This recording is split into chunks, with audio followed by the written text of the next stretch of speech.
Hey everybody, welcome back. The topic of today's video is going to be the Applesauce Engineering Magwell.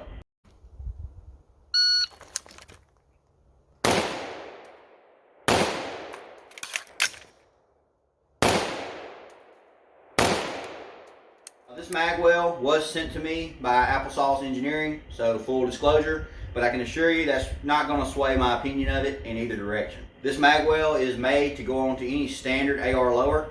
I personally have tried it on Anderson, Palmetto State Armory, Aero Precision, and BCM lowers. It was completely functional on all of those, although the fit on the Anderson lower was not quite as good as the rest, but it absolutely still worked. Anytime I make a magwell video, be it for a carbine or possibly a handgun, I always have to throw this in. It really is the Indian, not the arrow, so do not be confused when it comes to a product like this and think that by spending your money on it and bolting it on your gun, you have somehow purchased skill. That's simply not how it works. You've got to go out, you've got to put in the work, you've got to do those repetitions and build that muscle memory. While a product like this can definitely aid in that, it's no substitute for just going out and putting in the work. So I've been running this magwell for over a month now, be it live fire down on my range and also just working it into my normal dry fire routine. And I have to say I have really been enjoying it. Now, like I said, I did test it on quite a few different lowers, but the majority of the time it has been riding on a Aero Precision lower. Next thing we're going to do is move over to the tabletop. I'm going to give you a close look at this and also show you how to install it.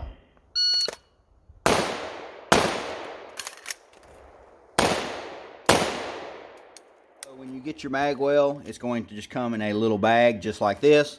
Inside of that bag you will have one Allen wrench, which is all you need for the installation, and then you have the magwell itself. Now I'm sure this thing is just 3D printed. I do not know that, but I would just assume. But it definitely does seem to be very rigid, like it doesn't have any flex or anything like that. And also once you put it on the lower itself, it's going to add a lot more structure and a lot more strength.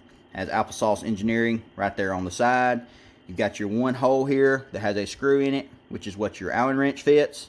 And then you have a nut down in here that screw goes into. So to install it, it's really simple. I just loosened this screw up a little bit, and then I took my Aero lower, and it just clips right on like that. Now it's a nice firm clip. You honestly could just leave it like that, but what I would recommend doing is just putting a few rounds with this screw.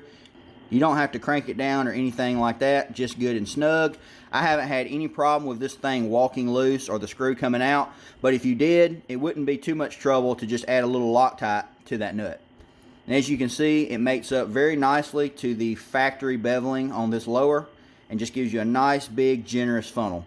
You can also see the nicks and scratches. I've definitely been abusing this thing down on the range. I've been pretty rough with it, and it just keeps on ticking. I've jammed it into barricades, getting a little more stability, and it just has not given me any problem whatsoever. And overall, I really like it. Well, as you can see, the installation of this magwell is very simple. It requires one tool, and they do provide that. Really, the only con that I have with this magwell at this time would be the price. I believe it's somewhere around $50 or $55.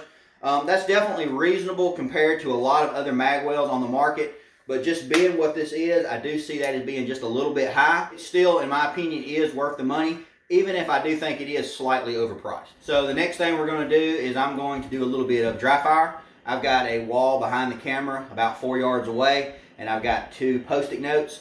And I'm just going to do a few reps working between those 2 targets, and at the same time, I'm going to throw in a few reloads.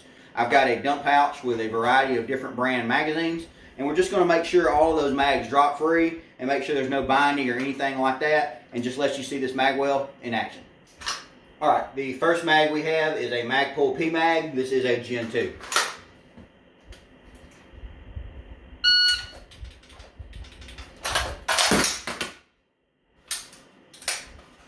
Next mag is a Colt mag.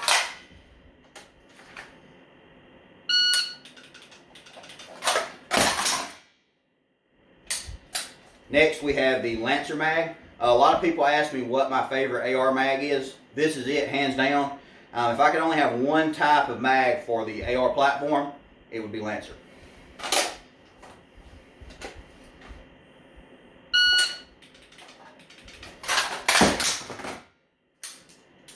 Alright, next we have a OK Industries.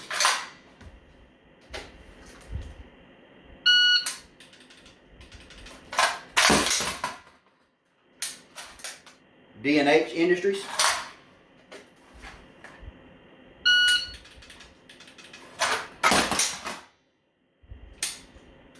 And last, we have a hex mag.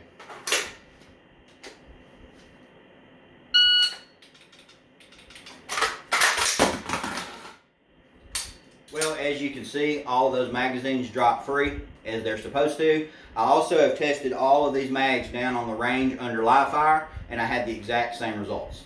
All in all, I am definitely a fan of this Magwell, and I would recommend it if you're in the market for something like this. Like I said, I do ding it just a little because I see it as being slightly overpriced, but if you compare it to other things on the market that are similar, it definitely comes in quite a bit cheaper. If you guys have any questions about anything that you've seen here, or you would like to contact me directly, my email is down in the description. Also, you can contact me over on Instagram, and if you're not following me over there, I would appreciate that as well. As always, thanks for watching. See y'all next time.